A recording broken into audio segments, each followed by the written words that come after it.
উত্তর কলকাতায় ফের জয়ী সুদীপ বন্দ্যোপাধ্যায়, হারালেন তাপস রায়কে। ফলাফল নিয়ে কি বলছেন দুজন, শুনবো। ফল হচ্ছে ভারতবর্ষে সংসদীয় গণতান্ত্রিক ব্যবস্থা বিপন্ন। আজকে সারা দেশে ইন্ডিয়া অ্যালায়েন্সের সাফল্যে আমাদের মমতা ব্যানার্জি তাকে সমর্থন করবেন, বাইরে থেকে প্রয়োজনে কথা তিনি বলেছেন। সুতরাং দেশের এই দায়িত্ব পালন করতে মমতা ব্যানার্জি যেভাবে নির্দেশ দেবেন, পার্লামেন্টে গত 5 বার আমি যেমনভাবে দায়িত্ব পালন করেছি, এইবারও সেভাবেই করব। আমাদের দল তৃণমূল কংগ্রেস ধর্মনিরপেক্ষ, সংহতি, সম্প্রীতি, ঐক্যের পক্ষে দেশের বিশ্বাসী। সেই আদর্শকে সামনে রেখে বিজেপিকে মোকাবিলা করা হবে আমাদের মূল এবং প্রধান লক্ষ্য। আমি সব নিয়ে কোনো মন্তব্য করতে চাই না। তারা যেগুলো করেছিলেন আমি এটাই বলবো, তারা সেগুলো ভুল বলেছিলেন এবং ঠিক কথা বলেননি। মানুষ তার জবাব দিয়ে সব দলের বৈঠক হবে, দলের বৈঠকে আবার নতুন করে ঠিক হবে সমস্ত কিছু। তারপরে দলের নীতি নির্ধারণ হবে যে আমরা পার্লামেন্টে কি ভূমিকা পালন করব, কেমন ভাবে করব। আমি ফুটবলের ভক্ত। মেসির 10 নম্বর জার্সিটা অত্যন্ত পরিচিত বলে মাঝে মাঝে আমি এবার মেসির জার্সি পরে মাঠে নামবো বলেছিলাম। কিন্তু আমি সত্যি সত্যি একদিন 10 নম্বর জার্সি পরে কলকাতায় কোনো একটা মাঠে আমার কনস্টিটিউয়েন্সিতে নেমেও পড়তে পারি।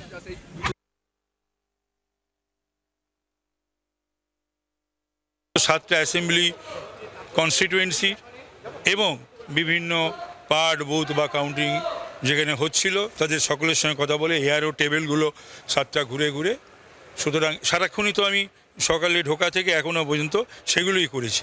সুতরাং এর বাইরে আমি কোনো ভাবনা চিন্তা করার কোনো সুযোগ ছিল না, প্লাস আমি কোনো খবরাখবরও রাখতে পারিনি। রেসপন্স প্রচারে যা দেখেছিলেন ভোটের বাক্সে, সেটা দেখতে পেলেন? সেই প্রতিফলনটা যেটা মনে হয়েছিল, ভোট প্রচুর পেয়েছি, ভোট যে পাইনি তা না, কিন্তু সেই প্রতিফলনটা বেশ কিছু অ্যাসেম্বলি কনস্টিটিউয়েন্সিতে প্রতিফলিত হয়নি। আপনার নিকটতম যিনি জয়ী, না কিচ্ছু বলার নেই। আপনি অলরেডি বিধায়ক পদ থেকে রিজাইন করেছেন, এরপর কি তাহলে? এরপরে সে দল ঠিক করবে, দল ডিসাইড করবে।